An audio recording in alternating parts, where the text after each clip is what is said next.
जो बुक है, जो मैंने आपको पीडीएफ शेयर किया था, उसका चैप्टर नंबर 3 का पेज नंबर 85 है। ठीक है, हमारा जो चैप्टर है वो है जी role of isolation in evolution. ठीक है, इस तरह से आपके चैप्टर का नाम है, उसका थर्ड चैप्टर का पेज नंबर जो है ना वो है जी 85। तो हम चलते हैं मैक्रो एवोल्यूशन की डेफिनेशन की तरफ। ठीक है जी, वो क्या कह रहे हैं, they are saying that macro evolution एक प्रोग्रेसिव सस्टेन्ड टेंडेंसी है किस चीज की, सर्टेन कैरेक्टर्स की, टू डिवेल्प, जो कि डिवेल्प होते हैं कहाँ पे, अलोंग एन एवोल्यूशनरी लाइन। अच्छा जी, फारसी लग रही होगी, बिल्कुल, चलिए समझते हैं इसको। सबसे पहले अगर आप याद करें, हम लोगों ने माइक्रो एवोल्यूशन के अंदर एक एग्जांपल पढ़ी थी बैक्टीरिया की, जिसमें हमने कहा था कि माइक्रो एवोल्यूशन के अंदर एलील की फ्रीक्वेंसी में चेंज आता है, जो कि उसके अंदर कोई एक नया फीचर इंट्रोड्यूस करा देता है। हमने बैक्टीरिया की एग्जांपल पढ़ी थी कि जो बैक्टीरिया है उसने वक्त के साथ साथ एंटीबायोटिक्स के खिलाफ रेजिस्टेंस पैदा कर ली अपनी बॉडी में। ठीक है, यानी जैसे पहले एंटीबायोटिक उसका जल्दी से खात्मा कर देती थी, वैसे नहीं है, उसने क्या किया, रेजिस्टेंस डेवलप कर ली, जो कि उसके अंदर क्या है, एक एवोल्यूशनरी प्रोसेस है, एक एवोल्यूशन है, माइक्रो लेवल की एवोल्यूशन है। ऐसे ही जब एक ऑर्गेनिज्म इस तरह से एक के बाद एक मल्टीपल एलिलिक फ्रीक्वेंसीज के बाद मल्टीपल जो है ना वो माइक्रो एवोल्यूशन अपने अंदर सस्टेन करता जाएगा। ठीक है, क्या करेगा, सस्टेन करता जाएगा तो उन कैरेक्टर्स को, तो उसको हम कहेंगे कि मैक्रो एवोल्यूशन आई है उसके अंदर। ठीक है, और यहाँ पे प्रोग्रेसिव का टर्म यूज हुआ है क्योंकि ग्रेजुअली होता है, ओवर टाइम होता है, वक्त के साथ साथ जो है वो अपने अंदर फीचर्स जो है वो जमा करता जाता है ऑर्गेनिज्म, तो फिर वो एक नई स्पीशी बन जाती है, स्पीशिएशन हो जाती है, उसको हम कहते हैं, नई स्पीशी जो बनती है उसको हम क्या कहेंगे, मैक्रो एवोल्यूशन। और वो कैसे बनती है, बहुत सारे सर्टेन कैरेक्टर्स को सस्टेन करके बनती है। ठीक है जी, यानी कि बहुत सारी माइक्रो एवोल्यूशंस को जमा करके बनती है। यहाँ पे एवोल्यूशनरी लाइन का लफ्ज इस्तेमाल हुआ है, यानी कि ये कौन सी लाइन है, यानी कि जब इंसान, जो जानवर है कोई भी, वो सिंपल से कॉम्प्लेक्स होता है, बहुत सारे ट्रेट्स डेवलप करके कॉम्प्लेक्स ऑर्गेनिज्म की तरफ जाता है, तो ये है जी उसका एवोल्यूशनरी लाइन, ये है उसकी एवोल्यूशनरी लिनियज, यानी उसके अंदर एवोल्यूशन लेके आता गया। ठीक है, आई होप ये डेफिनेशन क्लियर है आपको। अब जी डेफिनेशन के बाद हम लोग चलते हैं यहाँ पर, आप लोग एग्जाम्पल से अगर यहाँ पे एक्सप्लेन करना चाहें, अगर आपको लॉन्ग क्वेश्चन आता है तो आप लोग बैक्टीरिया वाला एग्जाम्पल लिख भी सकते हैं कि वो अंदर मल्टीपल जब इस तरह माइक्रो एवोल्यूशन स्टोर करके मैक्रो एवोल्यूशन की तरफ जाता है। ठीक है, बहुत सारी micro evolution leads to macro evolution. अच्छा जी, अब हम चलते हैं फीचर्स की तरफ। फीचर्स में वो क्या कहता है, long term progressive trends rarely, कभी कभार ऐसा होता है कि वो कब हो, ओनली इन वन स्ट्रक्चर, और ज्यादातर क्या होता है कि complex of different features, they are most always involve complex of different features. अब इस बात का क्या मतलब है, वो कह रहा है कि लॉन्ग टर्म जो ट्रेंड आता है, जो चेंज आता है, जो पैटर्न आता है, जो डिफरेंट तरह के अपने अंदर ट्रेड्स इवॉल्व करता है, वो उसका जो चेंज है ओवरऑल वो किसी एक स्ट्रक्चर में नहीं होता, बल्कि वो बहुत सारे कॉम्प्लेक्स होता है उसके डिफरेंट फीचर्स का। अच्छा, इसको मैं अगर आपको एक एग्जाम्पल के साथ समझाऊं, जब जानवरों ने फ्लाइट लेनी थी, जब बर्ड्स ने उड़ना सीखा, जब उन्होंने उड़ना था, उड़ने का प्रोसेस स्टार्ट करना था, तो उसके अंदर ऐसा नहीं कि खाली फीदर्स उन्होंने अपनी बॉडी में डेवलप किए।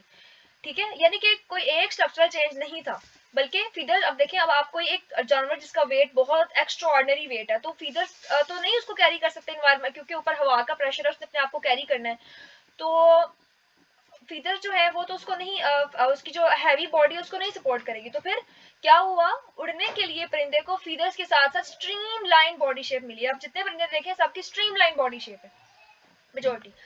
अच्छा जी, उसके बाद उनको हवा में उड़ने के लिए स्ट्रॉन्ग मसल्स मिले, ठीक है, जो उनको सपोर्ट कर सकें। तो इस तरह के डिफरेंट फीचर्स ने जो है ना मिलकर उसके अंदर एवोल्यूशन ऑर्गेनिज्म में लेके, यानी कि उड़ने वाला जो फंक्शन है।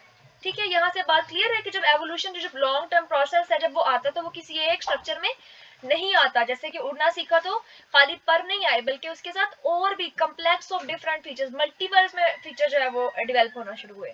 Okay, clear. अच्छा जी, I hope it's clear. Next move करते हैं जी। ये क्या लाइन लग गई है, इसको ट्रेस करते हैं। अच्छा जी, नेक्स्ट वो क्या कह रहे हैं, trends are produced by driving force of natural selection, it operates. Trend जो पैदा होते हैं, जो पैटर्न है, ये जो डायरेक्शन है एवोल्यूशन की, वो कहाँ से आती है, ड्राइविंग फोर्स, नेचुरल सिलेक्शन की ड्राइविंग फोर्स सिलेक्ट कर रही है उसको, जो ड्राइव कर रही है, इनको लेके आ रही है, और वो कहाँ पे होती है, limits of particular adaptive zone और सब जोन। ठीक है, वो पर्टिकुलर जोन में हो रही है। अब देखें, अब किसी खास किस्म के इन्वायरमेंट के अंदर, किसी स्पेसिफिक इकोलॉजिकल नीश के अंदर, अब जहाँ पे जानवर किसी इन्वायरमेंट में मौजूद है, अब उसने अपने आप को वहाँ अडॉप्ट करें तो उसी के अंदर एवोल्यूशन आएगी ना, ताकि वो अपने आप को इन्वायरमेंट में एडजस्ट कर सके, उसके फीचर्स उसको सपोर्ट कर सके उस इन्वायरमेंट के अंदर। तो फिर हम कहते हैं कि जो ये जो एवोल्यूशन आती है, एवोल्यूशन का प्रोसेस, वो किसी पर्टिकुलर अडॉप्टिव जोन में, ठीक है, अडॉप्टिव ट्रेट डेवलप करेगा ताकि अपने आप को जो जोन है स्पेसिफिक उसके अंदर क्या करे, अडॉप्ट कर सके। ठीक है जी, सेकंड क्लियर हो गया, सिंपल सी बात थी। थर्ड में वो क्या कह रहा है, कह रहा है evolution is not always random. ठीक है जी, it's trends lead to greater efficiency, generally adaptive movements along one pathway but they are never sequential। अच्छा जी, वो कह रहा है कि जो एवोल्यूशन का प्रोसेस है ना, वो रैंडम नहीं होता। ऐसा नहीं है कि कोई भी रैंडम चेंज आया, मेजोरिटी के अंदर जो चेंज होता है वो रैंडम नहीं होता, बल्कि वो पर्पस स्पेसिफिक होता है। भाई हमने एक स्पेसिफिक चेंज लेके आना है और ऐसे ही कोई तब्दीली नहीं आती उसके अंदर, नेचर ने उसको एनवायरनमेंट के अंदर एडजस्ट करवाना है, तो वो पर्पस स्पेसिफिक काम हो रहा है, कुछ भी रैंडम नहीं हो रहा। ठीक है, और फिर रैंडम नहीं हो रहा, वो स्पेसिफिक है, उसको उसके अंदर कोई एफिशिएंसी इंट्रोड्यूस करानी होती है। ओके, तो और ऐसा भी नहीं है, ठीक है, जैसा कि हमने ऊपर देखा कि adoptive movement along one pathway, बहुत सारी जो है वो अपने ट्रेड्स डेवलप करेगा अलोंग वन पाथवे ताकि उसके अंदर एफिशिएंसी आ सके। और वो कह रहा है कि ये सिक्वेंशियल नहीं होता, ऐसा भी नहीं है कि स्टेप बाय स्टेप चेंज आते जा रहे हैं, ये अनप्रिडिक्टेबल भी हो सकता है, एकदम से अब्रप्ट चेंज भी आ सकता है। ठीक है, ऐसा नहीं कि पैटर्न हमेशा प्रिडिक्टेड रहता है कि इस तरीके से जब वो मैक्रो एवोल्यूशन आएगी। वो सिक्वेंशियल ऐसी चीज को कहते हैं ना जो स्टेप बाय स्टेप ग्रेजुअली हो रही है, यानी कि स्टेप एक, हर स्टेप का पता है कि इसके बाद ये पैटर्न नहीं, हमेशा नहीं आपको पता कि क्या होगा, वो अनप्रिडिक्टेबल भी हो सकता है, इसलिए राइटर कहता है कि दे आर नेवर सिक्वेंशियल। अच्छा जी, ये हमारा मैक्रो एवोल्यूशन का इंट्रोडक्शन हो गया। ठीक है, इस तरह से हमने इसके एक सिंपल सी जो है वो हमने डेफिनेशन देख ली, जिसको हमने सादा लफ्जों के अंदर समझ लिया। उसके बाद हमने इसके तीन इसके स्पेसिफिक फीचर्स देख लिए। अब हम जो ना सेकंड टॉपिक पर चलते हैं, हमारा जी फैक्टर्स, जिसमें हम लोगों ने क्या देखते हैं, फैक्टर जो है मैक्रो एवोल्यूशन के, अब हम उसकी तरफ मूव करते हैं। नेक्स्ट आगे एग्जांपल लिखी हुई है, जिसमें हॉर्स वाली एग्जांपल है कि कैसे वो सिंपल जो है वो हॉर्स था, एक छोटा सा ऑर्गेनिज्म था, कैसे वो कॉम्प्लेक्स अभी जो मॉडर्न इकोस हॉर्स है उस तक मूव करता है। आप करना चाहें तो मर्जी, अदरवाइज नॉट नेसेसरी। अच्छा, हम लोग नेक्स्ट पेज की तरफ मूव करते हैं।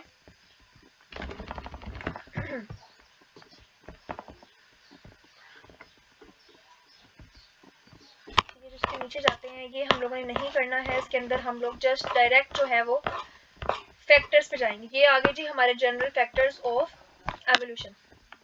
तो इसमें वो क्या कह रहे हैं, following common features of macroevolutions have been derived from phylogeny of horses है, I think। चलिए वो ट्रेड्स क्या हैं, मैक्रोएवोल्यूशन के फैक्टर्स क्या हैं। पहला वो कह रहा है कि acquisition of new general adaptation, अपने अंदर कोई एक जनरल अडॉप्टेशन, एक्विजिशन का मतलब होता है हासिल करना, ऑब्टेन करना। तो वो कह रहा है कि macro evolution follows acquisition of new general adaptation और entrance in a new adaptive zone. ठीक है, जब वो किसी नए एनवायरनमेंट में जाएगा तो वहां पे एडजस्ट होने के लिए वो अपने अंदर कोई नया ट्रेट लेके आएगा, कोई एक माइक्रो एवोल्यूशन डेवलप करेगा, कोई एक फीचर लेके आएगा। अब उसको समझने के लिए एग्जाम्पल जो है हमारे पास मशहूर जमाना एग्जाम्पल है, जो कि आप 9-10 से पढ़ते आ रहे हैं, वो है जी हमारे पास डार्विन की जो फिंचीज है। फिंचीज तो सबने देखी होंगी ना, ठीक है, चिड़िया जैसा परिंदा है, फिंच एक परिंदे का नाम है। ठीक है, और उन्होंने क्या किया कि वो ना डिफरेंट इन्वायरमेंट में मूव करते गए। एक इन्वायरमेंट जिसमें रहती थी ना वो फिंचेस, वो वहां से ना डिफरेंट इन्वायरमेंट में गई। अब जब वो नए इन्वायरमेंट में गई तो उसके अकॉर्डिंग एडजस्ट होने के लिए नेचर ने उनके अंदर तब्दीली लाई। मसलन मिसाल के तौर पे अब फिंच जिस इन्वायरमेंट में गई वहां पे जिस तरह का फूड अवेलेबल था ना, उसके अकॉर्डिंग उसका माउथ का स्ट्रक्चर, उसकी बीक मॉडिफाई हो गई। ठीक है, आया वो लिक्विड लेना है, सॉलिड लेना है, उसको किस तरह की जो है वो बीक चाहिए, तो जिस जिस एनवायरनमेंट में गई, जैसे जैसा फूड अवेलेबल था उसके अकॉर्डिंग फिंच ने जो है वो अपने आप अंदर अडॉप्टेशन ले आई, चेंज ले आई। ठीक है जी, आफ्टर जनरलाइज फिंच एंसेस्टर, यानी कि एक तो एंसेस्टर था जो मेन एनवायरनमेंट में था, उसके बाद फर्दर मूव करने के बाद फिंचेस ने क्या किया, रेडिएट करना शुरू किया, अपने अंदर वो फीचर लाना शुरू किया। अच्छा जी, दे arrived to occupy the previously unoccupied Galapagos Island. Reptiles radiated after completely terrestrial development was established.